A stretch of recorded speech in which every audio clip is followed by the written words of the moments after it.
جی تو علیمہ خان کی عمران خان سے بالآخر ملاقات ہو چکی ہے. گزشتہ روز پی ٹی آئی قیادت ملاقات کے لیے گئی لیکن علیمہ خان صاحب آپ کو نہیں ملنے دیا گیا. آج آپ کی بالآخر ملاقات ہو چکی ہے, کیا کہنا تھا خان صاحب کا ذرا بتائیے گا.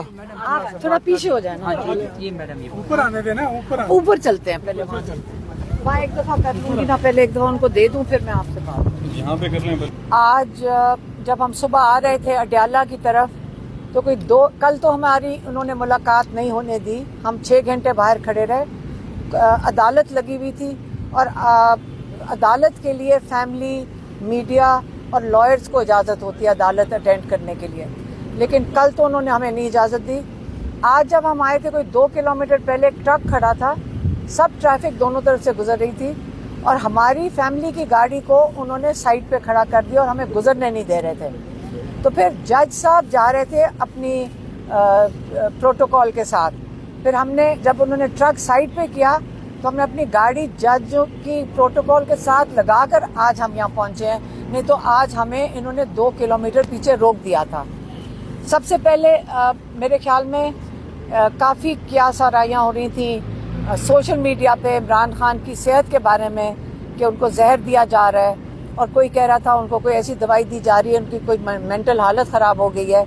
تو اس کے لیے میں بات کر کے آج ہم نے ان کو یہ بتایا تو وہ اس پہ تو بالکل مسکرائے تھے کہ یہ کیا باتیں کر رہے ہو. ہم نے ان کو کہا آپ اپنے الفاظ میں بتائیں. انہوں نے کہا میری صحت بالکل ٹھیک ہے, میں ورزش بھی کر رہا تھا, لیکن انہوں نے مجھے بند کر دیا تھا. کوئی میں 40-50 گھنٹے کے لیے انہوں نے بند کر دیا تھا, اور مجھے بند صرف اتنے گھنٹوں کے لیے کیا تھا, لیکن اخبار اور پی ٹی وی کی بھی ایکسیس بند کر دی تھی. تو ابھی تک ان کو کوئی بھی انفارمیشن 23 تاریخ سے اب تک کوئی انفارمیشن باہر سے نہیں ملی, سوائے اس کے کہ یا جب یہ صحافی گئے ہیں کل اور آج, یا اگر جو کل لائرز گئے ہیں. تو یہ میں نے کہا پہلے کلیریفائی کر لوں.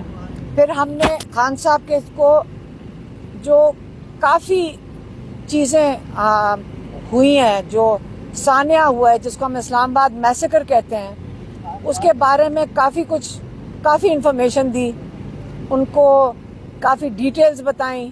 اور یہ کافی کچھ آپ کو پتہ ہے سب کو کہ سوشل میڈیا پہ بھی چل رہا ہے, اور کئی بچے جو یہاں پہ بھی کھڑے ہیں یہ ادھر موجود تھے, تو اس کے بارے میں بتایا. تو خان صاحب عمران خان کافی شوق میں تھے, مطلب کافی زیادہ شوق میں تھے. وہ تو باری باری پوچھے تھے کیا بات کر رہے ہو.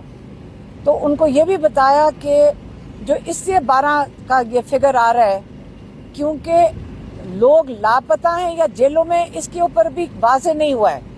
ہمیں بتایا جا رہا ہے 5-5 ہزار لوگوں کے فگر کا.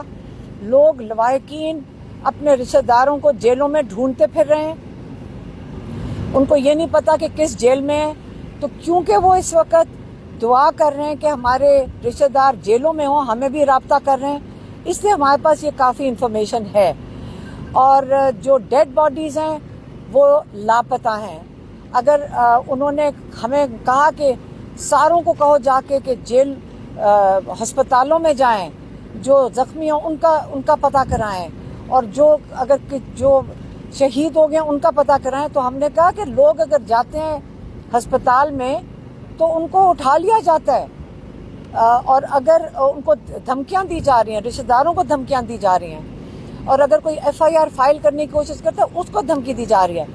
انہوں نے کہا سب سے پہلے FIR آپ لائرز کو بتایا, کیونکہ لائر تھے وہاں پہ, لیکن ہم کیونکہ وہاں کھڑے تھے تو انہوں نے کہا سب سے پہلے FIR جا کر محسن نقوی اور شہباز شریف کے اوپر کرو, کیونکہ انہوں نے جو یہ قتل و غارت ہوا ہے بے گناہ انارمڈ, اور جو اپنا جو کہتے ہیں آئینی حق استعمال کر رہے تھے احتجاج کا, آپ نے ان کے اوپر FIR درج کر دی ہیں. ایک انہوں نے یہ کہا.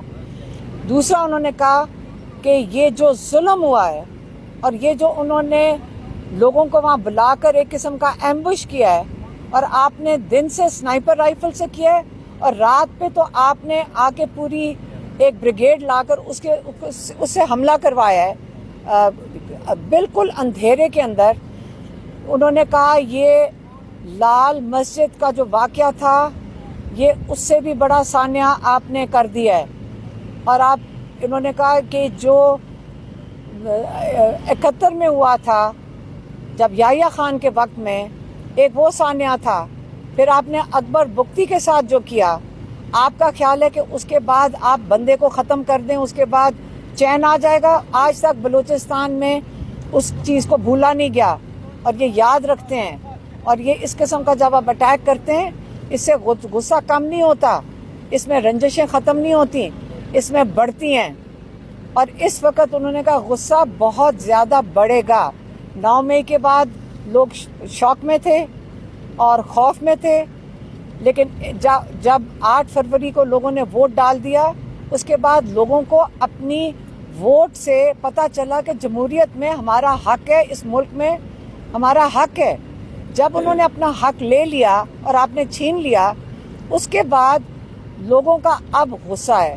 پہلے ان کو حق چھیننے پہ غصہ ہے، اب ان کے اوپر جو ظلم کیا جا رہا ہے اس کا غصہ ہے، اور یہ غصہ بڑھے گا. آپ یہ سمجھ لیں کہ ظلم کرنے سے آپ بھول جائیں کہ لوگ گھروں میں بیٹھ جائیں گے اور آرام سے یہ ظلم سہ لیں گے. وہ اپنے حق کبھی نہیں بھولیں گے. عمران خان نے پاکستانیوں کو کہا ہے یاد رکھنا کہ ظلم، ہم نے کہا تھا کہ ہم ظلم ہوگا، مشکل آئے گی، قربانیاں دینی پڑیں گی، لیکن یہ نہیں مطلب کہ ہمیں دکھ نہیں ہے اس کا.